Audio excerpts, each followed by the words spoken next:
चलिए, तो हम लोग डिस्कस करते हैं सीईटी ग्रेजुएशन लेवल के सभी कंप्यूटर विज्ञान के प्रश्न। ठीक है, चलिए आज की क्लास का पहला प्रश्न आपके साथ में ये रहा।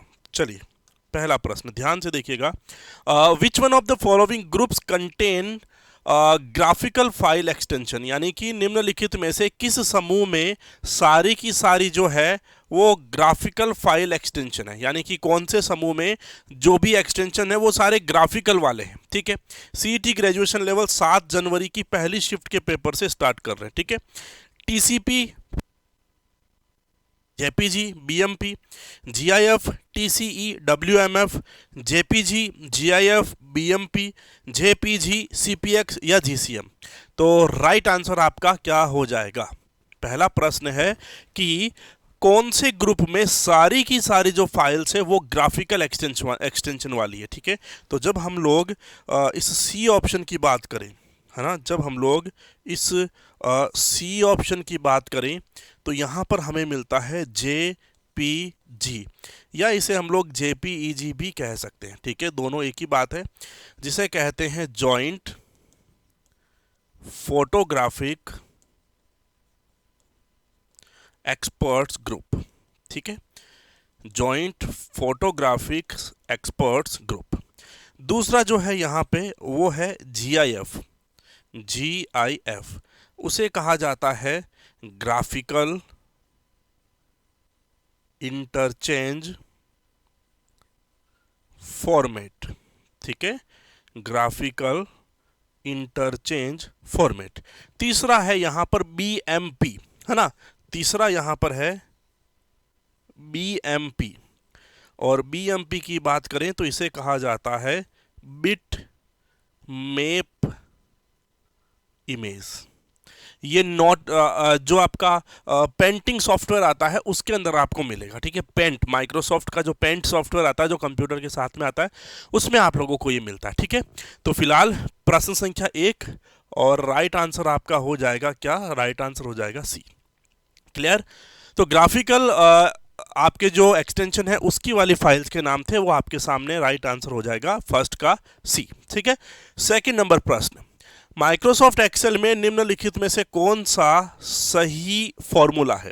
अगेन सीईटी 7 जनवरी ग्रेजुएशन लेवल शिफ्ट 1 में आया था कि एक्सेल में कौन सा फॉर्मूला सही है। ठीक है, अब मैं यहां पर बात करूं तो पावर फंक्शन है। देखिए, पावर फंक्शन करता क्या है कि किसी भी संख्या की पावर को निकालता है, या किसी भी संख्या की घात निकालना, किसी भी संख्या की घात निकालना, है ना, पावर निकालने का काम करता है। नाम ही पावर है इस फंक्शन का। तो ठीक है, तो जब हम लोग बात करेंगे तो हम इसे यूं यूज करते हैं, पावर, फिर उसके बाद में ब्रैकेट में देते हैं कोई भी नंबर और दूसरा नंबर। ठीक है, यहां पर इस चीज का तात्पर्य ये है कि ये है 2 की पावर 3, या ये हो जाएगा 2 गुणा 2 गुणा 2, ये हो जाएगा 8। ठीक है, और यहां पर आपका आंसर हो जाएगा बी, कि पावर जो फंक्शन है वो एमएस एक्सेल में इस प्रकार से यूज में लिया जाता है। ठीक है, प्रश्न संख्या 2, राइट आंसर आपका हो जाएगा यहां पर बी। क्लियर सबको? सेकंड का बी। एक्सेल के अंदर पावर फंक्शन जो है वो क्या करता है? तो एक्सेल में पावर फंक्शन जो है वो दी गई संख्या की जो घात है वो निकालने का काम करता है। किसी भी दी गई संख्या की घात को निकालने का काम करता है। ठीक है, चलिए बात करेंगे प्रश्न संख्या 3 की। ठीक है, समझ में आ रहा है? अच्छे से समझ लेना, अच्छे प्रश्न है ये। तीसरा, NTFS stands for dash and it was developed by dash। NTFS जो है वो क्या है, और NTFS जो है इसे डेवलप किसने किया था? NTFS है क्या और NTFS को डेवलप किसने किया था? तो भाई देखो, जब हम लोग NTFS की बात करें, जब हम लोग NTFS की बात करें तो NTFS का मतलब होता है न्यू टेक्नोलॉजी फाइल सिस्टम। ठीक है, ये जो NTFS है ये किसके द्वारा शुरुआत की गई थी? तो इसे स्टार्ट किया गया था किसके द्वारा? माइक्रोसॉफ्ट कंपनी के द्वारा। तो वर्ष 1993 में स्टार्ट हुआ था, वर्ष 1993, ठीक है। किसके द्वारा? तो माइक्रोसॉफ्ट कंपनी के द्वारा जो था वो NTFS स्टार्ट किया गया, ठीक है। कभी कभी पूछना चाहे तो ये भी पूछ ले, सर जो आपका NTFS है ये किसके साथ आया था? तो ये आया भी किसके साथ में? माइक्रोसॉफ्ट का विंडोज ऑपरेटिंग सिस्टम जो आता है वो भी NT ही था, ठीक है। तो विंडोज NT 3.1 के साथ, विंडोज NT 3.0 के साथ जो था इसे लॉन्च किया गया था। मेरी बात समझ में आ जानी चाहिए। यानी कि अगर मैं सिंपल तरीके में बात करूं कि NTFS कब आया, तो NTFS आपका है 93 में। न्यू टेक्नोलॉजी फाइल सिस्टम है, किसने बनाया? माइक्रोसॉफ्ट ने बनाया। किसके साथ बनाया? तो ये बनाया था विंडोज NT 3.0। तो प्रश्न का राइट आंसर आपका हो जाएगा यहां पर सी। क्लियर? तो 3 नंबर प्रश्न और राइट आंसर हो जाएगा सी। क्लियर सबको? तो विंडोज माइक्रोसॉफ्ट कंपनी ने विंडोज ऑपरेटिंग सिस्टम का एक वर्जन था NT। तो NT के साथ में NTFS जो था वो लॉन्च किया था। कब? 1993 में। क्लियर? यहां तक सब कुछ समझ में आ जाना चाहिए। क्लियर? चलिए, प्रश्न संख्या 3, राइट आंसर सी।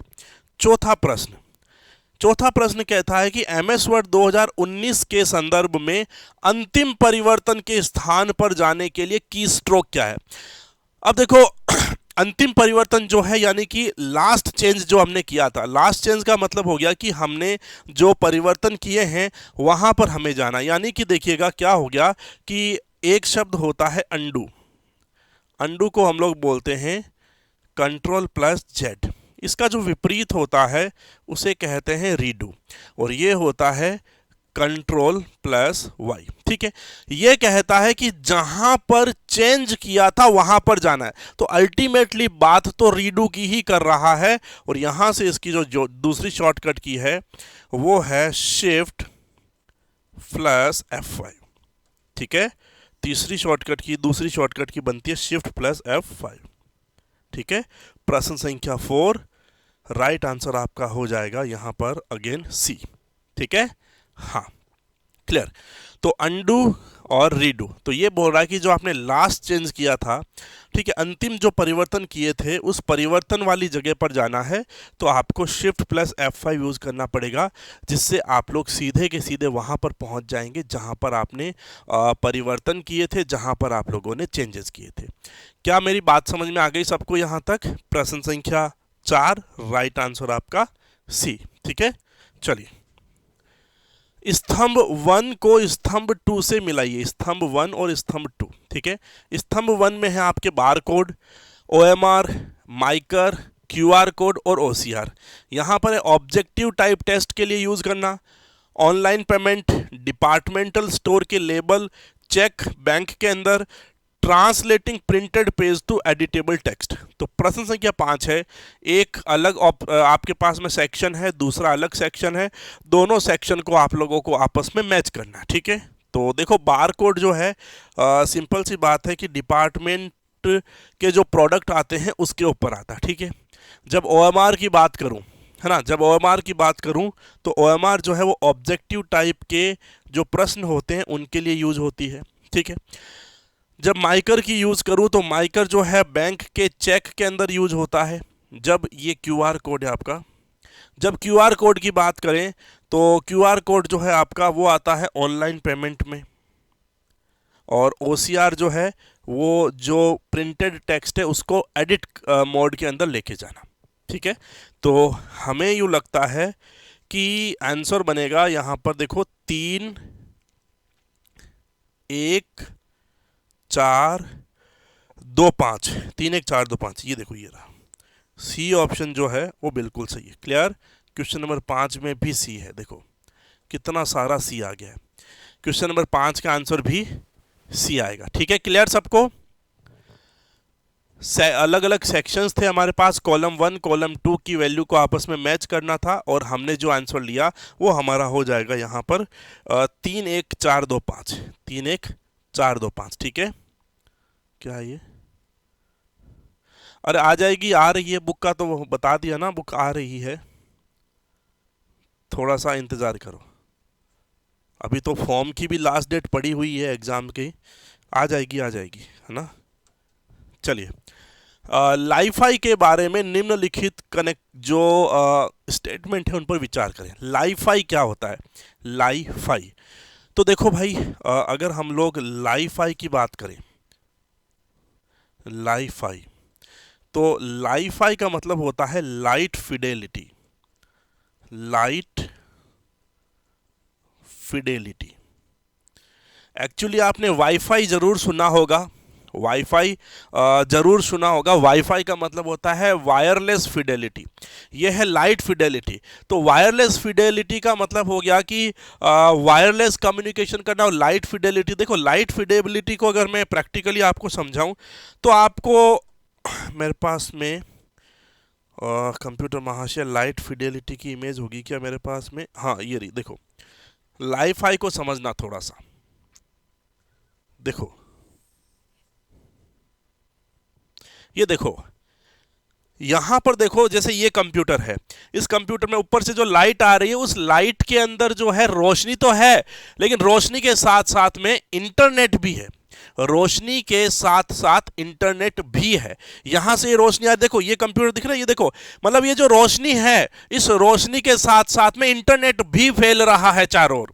इस रोशनी के साथ साथ ये जो रोशनी आ रही है, इंटरनेट भी फैल रहा है। अब ये क्या कर रहा है, ये जो कंप्यूटर है इस रोशनी को रिसीव कर रहा है, ये रोशनी को रिसीव कर रहा है। ये अगर मोबाइल छेड़ रहा बंदा यहां पर, तो इसका मोबाइल भी रोशनी को रिसीव कर रहा है। तो लाइट के द्वारा इंटरनेट को ट्रेवल करवाना, बात समझ में आ गई? ये वाईफाई की तुलना में फास्ट है, ठीक है। लाइट के द्वारा डेटा एक्सेस करवाना। ये बोलता है डेटा ट्रांसफर करने के लिए यह सामान्य बल्ब का उपयोग करता है। दूसरा, यह तकनीक प्रकाश के दृश्यमान स्पेक्ट्रम का यूज करती है, ठीक है। लाईफाई की गति जो है वह वाईफाई की तुलना में स्लो है, ठीक है। लाईफाई वाईफाई से सस्ती तकनीक होगी। आपको बताना है कि सही वाक्य कौन सा है, ध्यान से देखिएगा।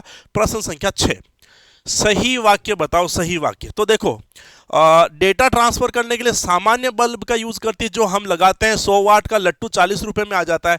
अब उसके द्वारा थोड़ी कोई इंटरनेट ट्रेवल करेगा। माना कि 400 रुपए का CFL ला के लगा दिया, उसके द्वारा इंटरनेट आ जाएगा क्या? नहीं आएगा गाइज, नहीं आएगा। तो ये कथन तो गलत हो गया। सामान्य बल्ब से इंटरनेट आएगा तो सभी लोग 40-40 रुपए में 100 वाट वाले लट्टू लगवा लेंगे घर में। लो भाई मेरे इंटरनेट आया, मेरे इंटरनेट आया, रिचार्ज की जरूरत ही नहीं है। तो ये तो गलत हो गया। यह तकनीक प्रकाश के विजिबल स्पेक्ट्रम का यूज करती है। ये जो है सही घटना है, यह है सही स्टेटमेंट है, ठीक है। मैंने अभी अभी बताया आपको कि सर वाईफाई जो है वो आज की तारीख में तेज है, लेकिन वाईफाई की तुलना में भी लाईफाई जो है वो और तेज है। तो ये कह रहा है कि लाईफाई जो है कि गति वाईफाई की तुलना में धीमी है, नहीं, लाईफाई जो है वो वाईफाई की तुलना में तेज है, ठीक है। लाईफाई वाईफाई से सस्ती तकनीक होगी, लाईफाई जो है वो वाईफाई से सस्ती तकनीक होगी। हाँ, सस्ती तकनीक होगी, क्योंकि इसमें हमें ना तो तार लाना है, ना तो मॉडेम लगाना है, ना राउटर लगाना, कुछ नहीं लगाना, सिर्फ एक लट्टू लगाना है। लट्टू लगाया और इंटरनेट से स्टार्ट, ठीक है। तो ये कनेक्टिविटी, तो इसका मतलब लाईफाई वाईफाई से सस्ती है, ये बिल्कुल सही बात है। तो हमें प्रश्न में भी यही पूछा है कि सही कथन का विचार करो, तो सही हमारा हो जाएगा गाइज सेकंड और फोर्थ, ठीक है। प्रश्न संख्या 6 राइट आंसर हो जाएगा डी। बताओ कितना प्यारा प्रश्न पूछा गया, बहुत ही अद्भुत प्रश्न पूछा गया। CET ग्रेजुएशन लेवल 7 जनवरी की शिफ्ट फर्स्ट का यह प्रश्न था, ठीक है। तो लाइट फिडेलिटी जो है वो वाईफाई की तुलना में तेज है, लेकिन सस्ती भी है। क्लियर सबको ये प्रश्न? प्रश्न संख्या 6, और यहां से भी समझ में आ जाना चाहिए कि हमें वाईफाई के एरिया बनाने की ज़रूरत नहीं है, हमें तो लट्टू लगाना है, लट्टू लगाया और इंटरनेट जो है वो आप लोगों के पास में तैयार है। ठीक है, हाँ चलिए, तो हम लोग चलते हैं आगे। ठीक है, छठे का राइट आंसर डी। ठीक है, सातवां, एक फाइल सिस्टम में डैश जो है वो वर्तमान डायरेक्टरी से पाथ को परिभाषित करती है। In a file system a dash defines a path from the current directory. वर्तमान डायरेक्टरी से पीछे तक जब हमें पाथ निकालना है तो हम किसका यूज करेंगे? Root directory, relative path name, virtual path name या एब्सोल्यूट पाथ। 7 नंबर। और क्या होता है देखो गाइज, हमें रूट डायरेक्टरी से स्टार्ट करना है। ठीक है, और रूट डायरेक्टरी से स्टार्ट करते हुए करंट डायरेक्टरी तक जाना है। ठीक है, करंट डायरेक्टरी तक। तो ये कहता है कि वर्तमान से पथ को, तो अगर हम लोग सीक्वेंस में जाएंगे तो रूट डायरेक्टरी से करंट डायरेक्टरी का जो रास्ता है उसे हम लोग बोलते हैं क्या? Relative path name. Relative path name. ठीक है, तो रूट से करंट डायरेक्टरी तक का जो रास्ता होता है वो रूट डायरेक्टरी नहीं होता है, वो रिलेटिव पाथ नेम होता है। ये रास्ते की बात कर रहा है, ये डायरेक्टरी की बात नहीं कर रहा। बहुत प्यारा प्रश्न है। File system dash defines a path from the current directory. तो वर्तमान डायरेक्टरी की बात करें और यहां से हमें ऊपर तक जाना है तो हमारे बीच में गाइस जो है वो क्या आएगा? वो आ जाएगा आप लोगों का यहां पर रिलेटिव पाथ नेम। प्रश्न संख्या 7, राइट आंसर हो जाएगा बी। ठीक है, 7 जनवरी को शिफ्ट सेकंड का प्रश्न हो चुका है। क्लियर? हाँ, रिलेटिव पाथ नेम। चलें आगे, प्रश्न संख्या 8, सूचना संचार के सभी पहलुओं को नियंत्रित करने के लिए नियमों का समूह क्या कहलाता है? देखो, जब भी हम लोग कम्युनिकेशन की बात करें या डेटा ट्रांसफ़र की बात करें, डेटा एक स्थान से दूसरे स्थान पर भेजने की बात करें, तो हमें पूछा गया है गाइज कि जब सोर्स से डेटा जाएगा कहाँ पे? डेस्टिनेशन में। जब सोर्स से डेटा जाएगा डेस्टिनेशन में, ठीक है, तब क्या होगा? यहां पर कुछ रूल्स एंड रेगुलेशंस अप्लाई किए जाते हैं। यहां पर कुछ रूल्स एंड रेगुलेशंस जो है वो अप्लाई किए जाते हैं। ये जो रूल्स एंड रेगुलेशंस है गाइस, इन्हें हम लोग क्या बोलते हैं? इन्हें बोलते हैं प्रोटोकॉल्स। इन्हें हम लोग बोलते हैं प्रोटोकॉल्स। क्लियर? तो प्रश्न का राइट आंसर हो जाएगा आपका सी, 8वें का सी। क्लियर सबको?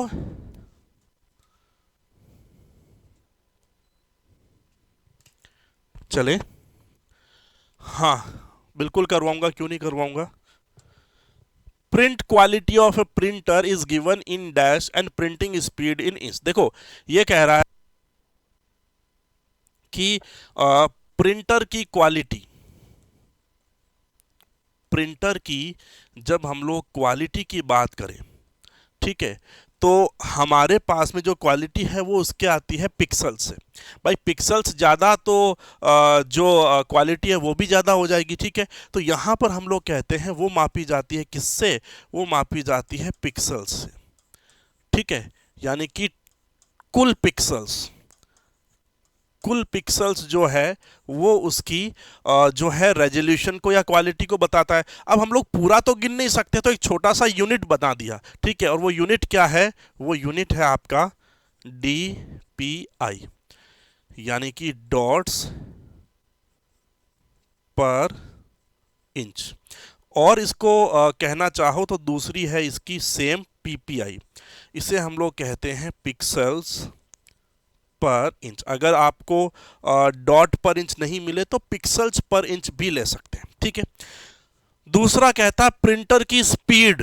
तो प्रिंटर की जब स्पीड की बात करें गाइज, प्रिंटर की जब स्पीड की बात करें गाइज, तो प्रिंटर की स्पीड वो मापी जाती है 1 मिनट में कितने अक्षर प्रिंट करता है। तो यहां पर हमारे पास में CPS भी होती है, यानी कि कैरेक्टर पर सेकंड।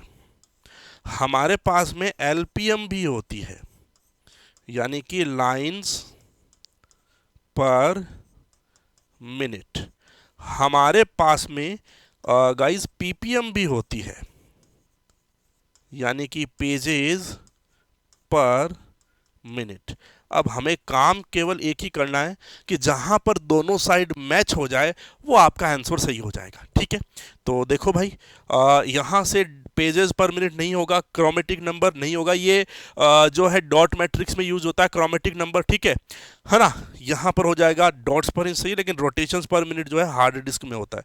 तो राइट आंसर आपका हो जाएगा सी। क्लियर। प्रश्न संख्या 9 और राइट आंसर हो जाएगा सी। क्लियर। हाँ, पिक्सल्स तो मॉनिटर का होता है बेटा। जो प्रिंटर प्रिंट करता है वो भी पिक्सल ही होता है। एक डॉट को प्रिंट कर करके बाहर निकालेगा ना, तो डॉट मैट्रिक्स प्रिंटर हो, वो एक एक डॉट प्रिंट करता है, इसलिए उसका नाम डॉट मैट्रिक्स प्रिंटर है। तो प्रश्न तो तगड़ा बन गया ना यहाँ से। चले आगे। प्रश्न संख्या 10। एमएस वर्ड के साथ कार्य करते समय कौन सा विकल्प फाइल मेन्यू में उपलब्ध नहीं होता है? फाइल मेन्यू में कौन उपलब्ध नहीं होता है?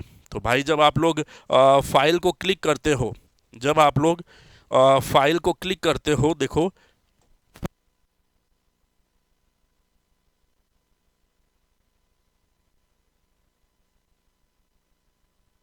ये देखो, जब आप लोग फाइल को क्लिक करते हो तो आपको ये दिखाई देता है, ये। ठीक है, ये दिखाई देगा। तो देखो, होम है, new, open, info, save, save as, history, print, share, export और क्लोज, ये है। और तह तक जाओ तो ये भी ले लो, अकाउंट भी है, फीडबैक भी और ऑप्शन भी है। ये सारे आपके अवेलेबल होते हैं। अब ऑप्शन जब देखेंगे यहाँ पे, तो प्रिंट प्रीव्यू, प्रिंट प्रीव्यू है क्या? हाँ, जब प्रिंट पे क्लिक करेंगे तो अंदर प्रीव्यू भी आता है। ठीक है साहब। सेव, हाँ सेव है। सेव एज, हाँ सेव में जब क्लिक करेंगे, सेव के नीचे सेव एज भी है। एक ऑप्शन नहीं है और वो है आपका हेडर एंड फुटर। क्या ये भी समझ में आ गया सबको प्रश्न? हेडर और फुटर जो है वो आपका नहीं है। 10वें नंबर प्रश्न का राइट आंसर सी।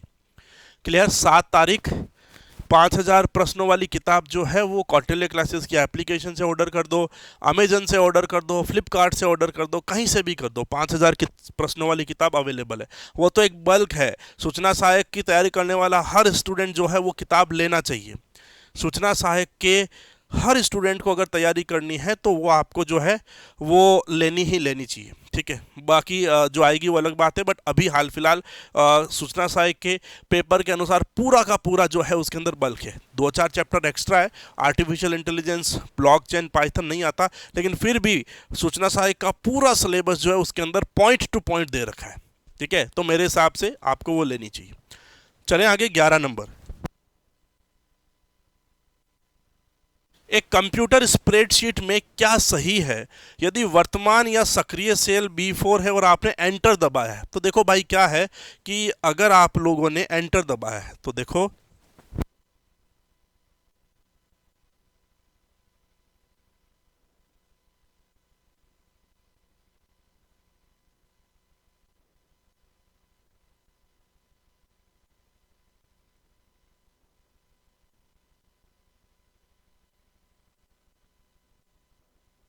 ये देखो, ये लो एक्सेल भी लेके आ गया हूं मैं। तो ये बोल रहा है सर B4 में हो, ये B और ये 4।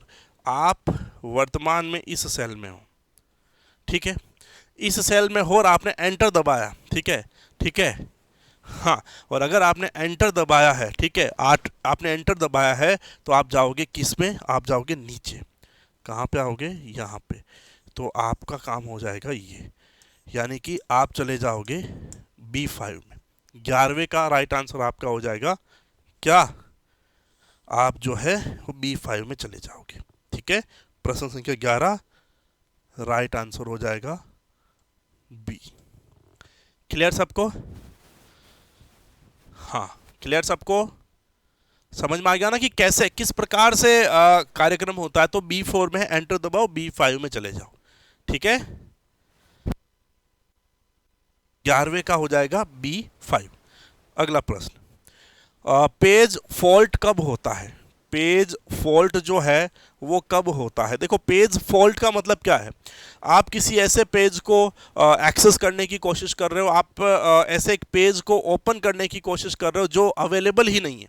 यानी कि जब आपने जिस पेज को ओपन करने की कोशिश करी है और वो मेमोरी में मौजूद ही नहीं है, भाई मौजूद होगा तब तो ओपन हो जाएगा। ये तो नन्हा सा प्रश्न है। अगर वो मौजूद नहीं है तो आपका क्या होगा? वो आपका एरर देगा और वो देगा पेज फॉल्ट। ठीक है, पेज जो है वो एरर मेमोरी में अवेलेबल नहीं है तो वो पेज फॉल्ट में चला जाएगा। ठीक है, क्लियर? चलिए आगे बात करते हैं। छोटा सवाल था 13। देखिए जरा, डॉक्यूमेंट में एक स्थान से दूसरे स्थान जाने के लिए MS वर्ड 2019 की कुंजियों के संदर्भ में निम्न पर विचार करिए। ध्यान से देखिएगा। एंड का दबाने से आप डॉक्यूमेंट के अंत में पहुंचा दिए जाते हैं। देखो, इसको ऐसे समझते हैं,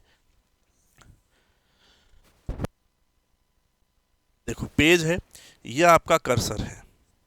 अगर आपको जाना है डॉक्यूमेंट की शुरुआत में तो दबाना है Ctrl+Home। अगर आपको जाना है डॉक्यूमेंट के अंत में तो आपको दबाना है Ctrl+End। आपको अगर जाना है लाइन की शुरुआत में तब आपको दबाना है होम। आपको जाना है लाइन के अंत में तो आपको दबाना है एंड। बस सिंपल सिंपल है। अब यहाँ से आपका आंसर हो जाएगा। ठीक है, चैट डिस्कनेक्टेड हो गई है, क्या हुआ? कोई एरर है क्या?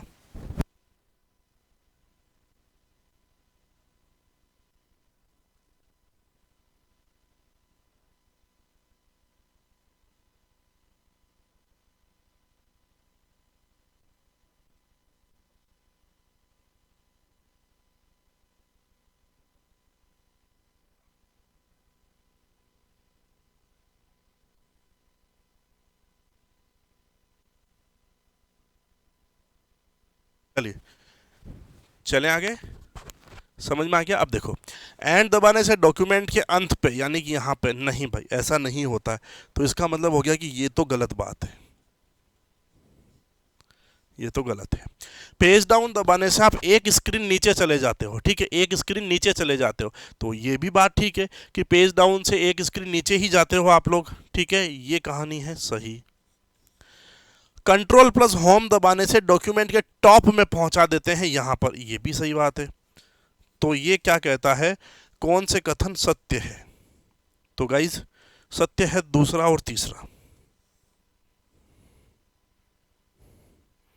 ठीक है,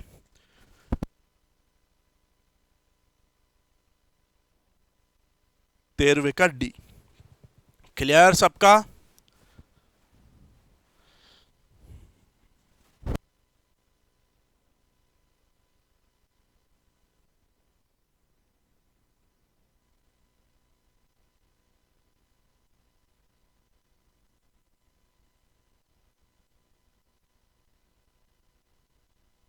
चलिए 14th पर चलते हैं। द्वितीय पीढ़ी के कंप्यूटरों को किस दौरान विकसित किया गया था? देखो, जब हम लोग फर्स्ट जनरेशन की बात करते हैं तो ऑफिशियली तो 1942 से 55 है। जब सेकंड की बात करें तो ये 1955 से 1964 हो जाता है। जब थर्ड की बात करें तो 1964 से 75 हो जाता है। जब चौथे की बात करें तो 1975 से 89 हो जाता है। और जब 5 नंबर की बात करें तो 1989 से वर्तमान, ठीक है, आज तक। तो हो गया ये वाला सवाल। अब देखिएगा, ठीक है, हाँ हाँ, क्लियर, समझ में आया? देखो अब देखिएगा यहाँ पर, हाँ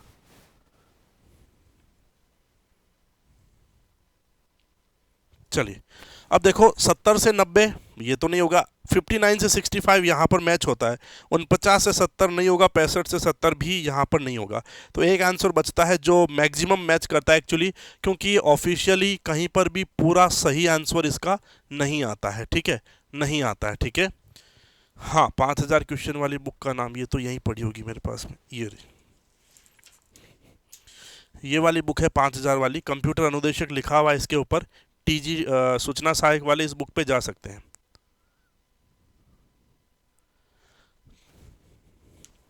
ठीक है, क्लास में रेटिंग समझ में नहीं आती क्या? समझ में नहीं आ रहा, रेटिंग क्या हो गया? समझ में नहीं आया। हाँ, TG2 वालों के लिए ये क्लास काम आ जाएगी, है ना।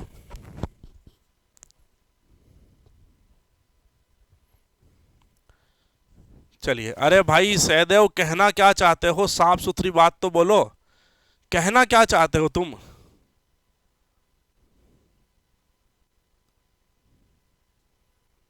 चलो 15वें प्रश्न पे आओ।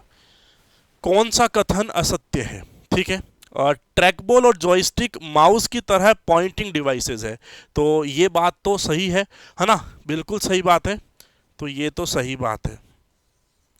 डिजिटाइजर एक आउटपुट डिवाइस है? नहीं, डिजिटाइजर जो है एक इनपुट डिवाइस है। OCR का अभिप्राय ऑप्टिकल कैरेक्टर रिकॉग्निशन है, बिल्कुल सत्य कथन है।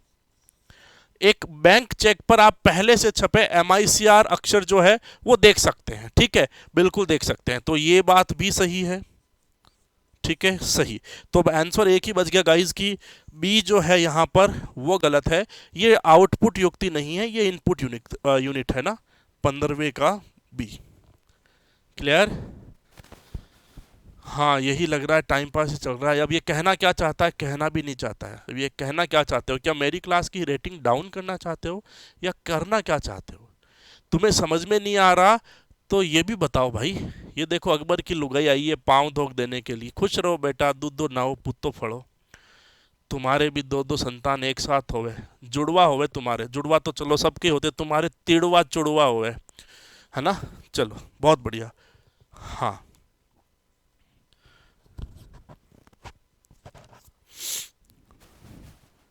चले चलिए 16 पे आओ। MS एक्सेल में format cells dialog box display करने के लिए कौन सी कमांड? देखो, सेल्स को फॉर्मेट करना है, ठीक है, सेल्स को फॉर्मेट करना है, तब हम लोगों ने किसका यूज करना है? किसका यूज करना है? ठीक है, बताओ भाई बताओ। प्रश्न संख्या 16।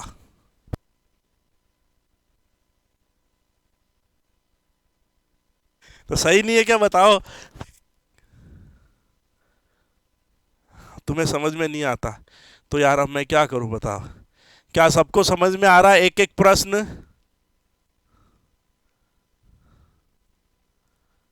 रिकॉर्डेड बैच चाहिए? अरे तो भाई रिकॉर्डेड बैच चाहिए तो टीम को कॉल करो, मैं थोड़ी दूंगा आपको कोर्स के फ़ोन पे। हाँ भाई तुम्हारे नंबर पे ऐड कर दिया। एप्लीकेशन में जाओ, रिकॉर्डेड पड़े हैं VOD बैच, वहां से परचेज कर लो। चलो, तो यहाँ पे हो जाएगा Ctrl+1। ठीक है, 16वें का बी। चलिए आगे बात करते हैं। यार भाई ऐसा तो जीवन में कभी हुआ ही नहीं कि समझ में नहीं आता है। अब तुम्हें समझ में नहीं आ रहा तो क्या ही करें, हैं? मेरे हिसाब से सबको समझ में आ रहा है। अब तुम्हें नहीं आ रहा तो तुम भाई क्लास को रिवाइज करके देखो, 2 बार पढ़ो, एक बार में सही नहीं आता 2 बार में पढ़ो। सूचना और संचार प्रौद्योगिकी यानी कि जो ICT है, इंफॉर्मेशन एंड कम्युनिकेशन टेक्नोलॉजी को सूचना प्रौद्योगिकी इंफॉर्मेशन टेक्नोलॉजी का सबसेट माना जाता है। यानी कि IT के अंदर आपका कहीं कहीं ICT आता है, IT में ICT आता है, ठीक है। किसी सॉफ्टवेयर के उपयोग के अधिकार को उसका कॉपीराइट कहा जा सकता है।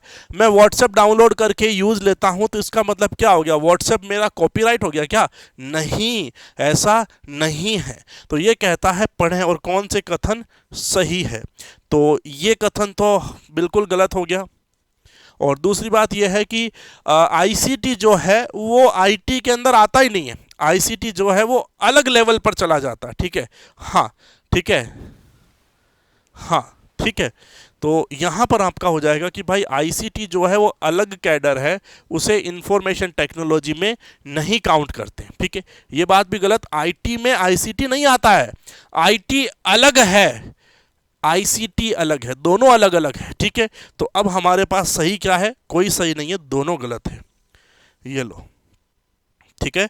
राइट आंसर 17 का हो जाएगा ए, ठीक है, 17 का हो जाएगा ए। CTRL का कंट्रोल होता है यार, कंट्रोल ही तो बोलते हैं उसको, CTRL बोलते कब है?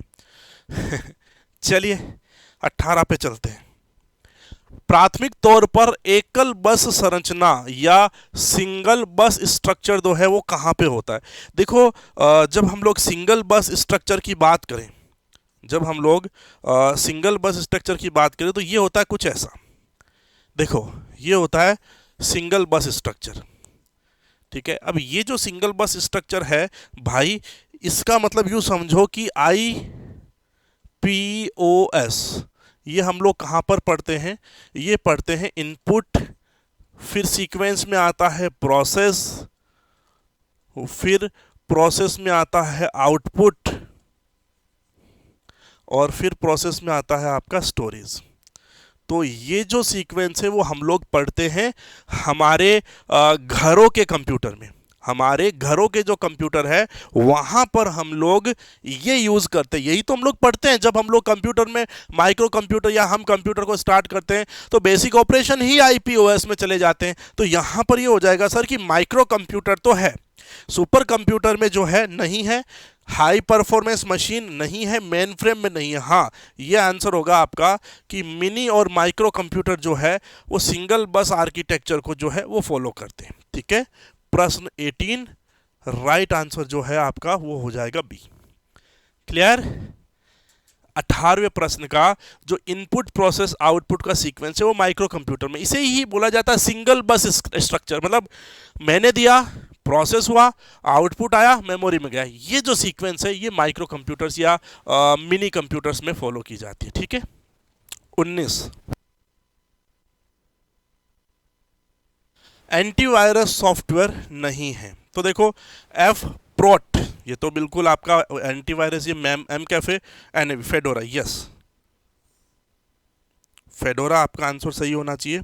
फेडोरा जो है वो लाइनक्स बेस्ड ऑपरेटिंग सिस्टम है, लाइनक्स आधारित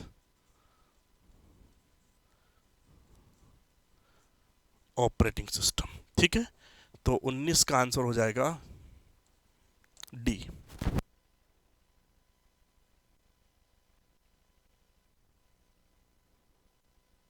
ठीक है, 19 का डी।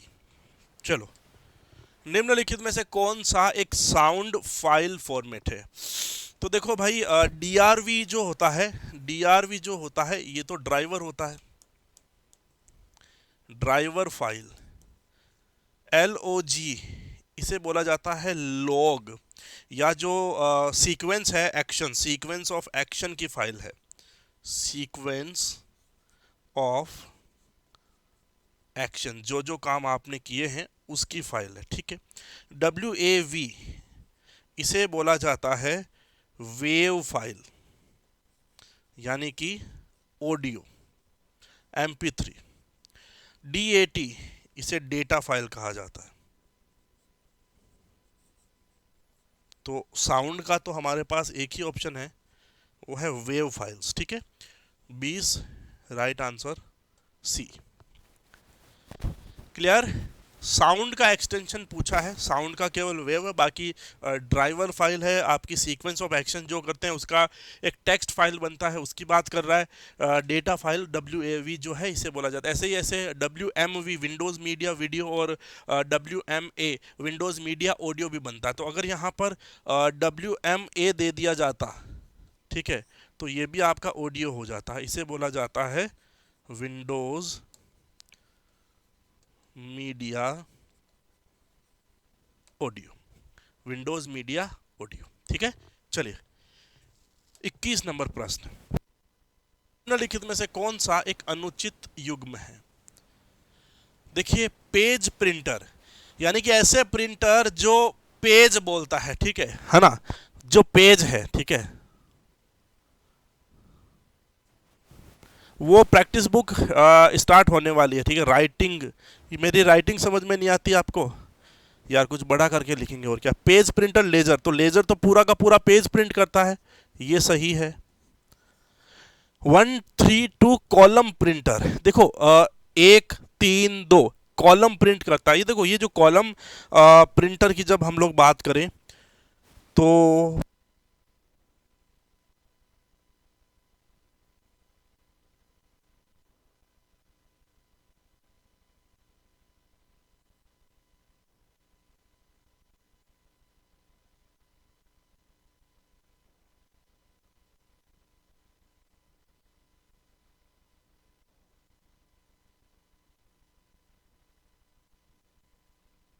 देखो ये वाला जो प्रिंटर है ये कहलाता है क्या, ये कहलाता है dot matrix printer, dot matrix printer. ठीक है, इसे ही हम लोग 132 कॉलम प्रिंटर भी कहते हैं। ठीक है, जो इंकजेट प्रिंटर होता है वो पूरा का पूरा पेज देता है, पूरा का पूरा पेज डिस्प्ले करता है ना। इंकजेट प्रिंटर है वो गाइस कौन सा प्रिंटर है, पेज प्रिंटर, पूरा का पूरा पेज डिस्प्ले करता है। ड्रम प्रिंटर लाइन करता है, सही बात है। ठीक है, इम्पैक्ट प्रिंटर डेजीव्हील प्रिंटर है। ठीक है, तो डेजीव्हील प्रिंटर इम्पैक्ट प्रिंटर का उदाहरण है, यह भी सही है। तो प्रश्न का आउटपुट जो गलत ऑप्शन है वो एक ही है, वो है कि इंकजेट प्रिंटर कॉलम प्रिंटर नहीं होता है। ठीक है, 21 राइट आंसर हो जाएगा बी। चलिए आगे चलते हैं राइटिंग के बारे में। यार भाई साहब मैं बोलूं जब जब लिख लिया करो ना, राइटिंग पे पूरा डिपेंडेंट क्यों होते हो, क्लास में बोलता भी तो हूं। एमएस वर्ड 2019 डॉक्यूमेंट के संदर्भ में निम्न कथनों पर विचार कीजिए। छुपे हुए जो हिडन फॉर्मेट है उन चिन्हों को कंट्रोल शिफ्ट 8 दबा करके जो है वो देखा जा सकता है। ठीक है, जो छिपे हुए कैरेक्टर्स है यानी कि जो वर्तमान में डिस्प्ले नहीं हो रहे हैं उनकी बात कर रहा है, तो क्या वो डिस्प्ले हो सकते हैं क्या कंट्रोल शिफ्ट और 8 से। ठीक है, तो देख लिया। कंट्रोल प्लस एंटर दबाने से लाइन ब्रेक प्रविष्ट करवाया जा सकता है। देखो खाली एंटर जो है वो गाइज लाइन ब्रेक है। उसके बाद में आता है कंट्रोल प्लस एंटर, वो आपका है पेज ब्रेक। एक होता है control plus shift plus enter, ये गाइज होता है कॉलम ब्रेक, कॉलम ब्रेक। तो ये तो गलत हो गई बात, यह गलत है और यह जो है वो सही है। ठीक है, अब ये कहता है उचित कथन, तो उचित तो केवल और केवल एक हो गया। ठीक है, 22 का डी ऑप्शन। ठीक है, 22 का डी ऑप्शन। कंट्रोल शिफ्ट 8 से फॉर्मेट सिंबल्स डिस्प्ले भी हो जाते हैं और उन्हें हटाया भी जा सकता है। तो सिंपल सिंपल प्रश्न, प्रश्न 22 राइट आंसर आपका डी जो है वो केवल एक सही है, दूसरा जो स्टेटमेंट है वो आपका है गलत। ठीक है, 22 का डी। अंतिम प्रश्न है हमारा 23। वेब 3.0 के संदर्भ में निम्नलिखित कथनों पर विचार करिए। वेब 3.0 जो है वो ब्लॉकचेन पर आधारित है। ठीक है, वेब 3.0 वो difference government inter government panel द्वारा संचालित है। ठीक है, वेब 3.0 तकनीक जो है वो लोगों को अपने डेटा को नियंत्रित करने में सक्षम बनाती है। बताना है कि सही कौन सा है। 23 प्रश्न। देखो जब हम लोग बात करें यहाँ पर वेब 3.0, देखिए इसका पहले तो एक प्रश्न देखो, RAS और सब इंस्पेक्टर में इसका एक प्रश्न आया था कि कौन सी एप्लीकेशन जो है वो वेब 3.0 पे चलती है और कौन सी वेब 3.0 पे नहीं चलती। पहली बात तो ये देखो, ये एक तस्वीर है आपके सामने, बहुत इंपॉर्टेंट है ये प्रश्न, ध्यान रखना कि वेब 2.3 पे कौन सी एप्लीकेशन चलती है और वेब 3.0 पे कौन कौन सी एप्लीकेशन चलती है। ध्यान रखना आजकल प्रश्न आने लगा है कि निम्नलिखित में से कौन सा ब्राउजर वेब 3.0 पे चलता है। अब देखो ब्राउजर 2.0 पे तो आपका चलता है गूगल क्रोम, ये चलता है ब्रेव नाम का ब्राउजर। स्टोरेज के लिए ये आपका है आपका इसे बोला जाता है, नाम मिस हो रहा है यार, माइक्रोसॉफ्ट खुद देता है ये लोगो, ये आपका गूगल ड्राइव हो जाता है। लेकिन अगर 3.0 पे चले तो स्टोरेज और IPFS नाम की एप्लीकेशन, सोशल नेटवर्क फेसबुक और ट्विटर ये है 2.0, लेकिन स्टीमिट और आकाशा ये आपका है 3.0। मैसेजिंग में मैसेज ये जो वी चैट है या व्हाट्सएप है ये 2.0 एप्लीकेशन, लेकिन स्टेटस नाम की एप्लीकेशन जो है वो 3.0 एप्लीकेशन है। ठीक है, हाँ दूसरा मैसेजिंग हो गया। क्रिप्टो करेंसी में आईडेक्स और सैपियन ये जो है ये आपकी वेब, हाँ करुणा बंसल बिल्कुल सही, माइक्रोसॉफ्ट देता है, ये ड्रॉप बॉक्स है। मैं बोल रहा हूँ कि नाम मिस हो रहा है। ठीक है, स्ट्रीमिंग के लिए नेटफ्लिक्स और स्पॉटिफाई यूज होते हैं, यहाँ पे वाई साइन और ऊजो म्यूजिक। हम लोग इंश्योरेंस और बैंकिंग के लिए जनरलाइज इंश्योरेंस या यहाँ पर कैश और सेफ शेयर। ये प्रश्न पूछा जाता है कि वेब 3.0 पर आधारित कौन सी एप्लीकेशन है। समझ में आया? ये प्रश्न आरएस प्रीलिम्स तक और आईएएस प्रीलिम्स तक जो प्रश्न बन चुके हैं, निम्नलिखित में से वेब 3.0 के बेस पर जो है बताइए। ठीक है, अब देखिएगा। ठीक है, तो हमारा प्रश्न देखो यहाँ पर कि वेब 3.0 जो ब्लॉक चेन पर आधारित है। ब्लॉक चेन मतलब होता है अलग अलग जो कंटेंट है उसको जोड़ करके, जैसे क्रिप्टो करेंसी बनाते हैं, उस पर आधारित है। तो ये कहानी जो है वो बिल्कुल सही है। ठीक है, ये इंटर गवर्नमेंट पैनल द्वारा संचालित है। नहीं भाई, इस पे सरकार का कोई हक नहीं है। वेब 3.0 अपने लोगों को, डेटा को कंट्रोल करने में सक्षम बनाती है। तो हम कहेंगे सर कि ये बात भी सही है। अब ये कहता है कि सही कौन से हैं, तो 23 नंबर प्रश्न राइट आंसर आपका हो जाएगा गाइस। कौन सा? ये हो जाएगा बी, 1 और 3, 23 और बी। क्लियर? समझ में आया? ये टोटल देखो, पहली शिफ्ट में 5, फिर 6 टोटल मिला के 18 और 5 23 प्रश्न आपके सीईटी ग्रेजुएशन लेवल में जो थे गाइज, ये प्रश्न पूछे गए थे। ठीक है, 3.0 फास्ट है, 2.0 फास्ट नहीं है। ठीक है, ये सारी बातें जो है वो अच्छे से नोट कर लेना। बाकी एक बार मिलेंगे आपसे कल वापस। Thank you so much guys, bye bye, take care, have a great evening ahead.